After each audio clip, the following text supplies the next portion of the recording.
यानंतरही राज्यातल्या शेतकऱ्यांसाठी मोठी आणि महत्त्वाची बातमी समोर येते। महायुती सरकारने जाहीर केलेल्या शेतकरी कर्जमाफी योजनेतील अनेक अटी आणि निकष समोर आलेत, तर यावरून आता वादही निर्माण झालाय। 36,000 कोटींच्या या कर्जमाफी योजनेचा लाभ राज्यातल्या 56 लाख शेतकऱ्यांना होणार असल्याचा दावा सरकारने केला असला तरी प्रत्यक्षात सुमारे 17 लाख शेतकऱ्यांचं संपूर्ण कर्ज माफ होणार असल्याचं समोर आलंय। कारण 2019 मध्ये महाविकास आघाडी सरकारने थकीत कर्ज माफ केलेल्या शेतकऱ्यांना या योजनेचा संपूर्ण लाभ मिळणार नाही आणि अशा शेतकऱ्यांची संख्या 13 लाखांच्या आसपास आहे।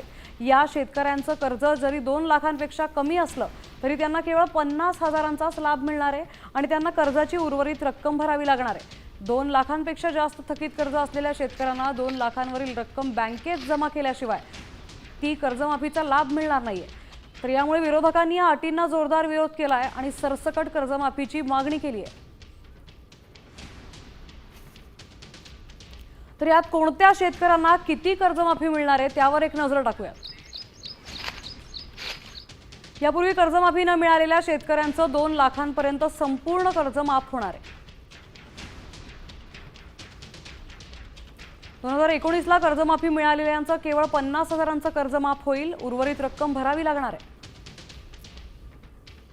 तर 2 लाखांपेक्षा जास्त कर्ज असलेल्यांना 2 लाखांवरील संपूर्ण रक्कम भरल्याशिवाय कर्जमाफी मिळणार नाही।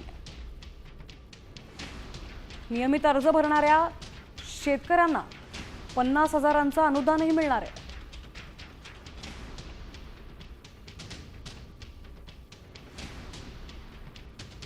तर यावर शेतकरी नेते अजित नवले नेमकं काय म्हणालेत आपण पाहूया।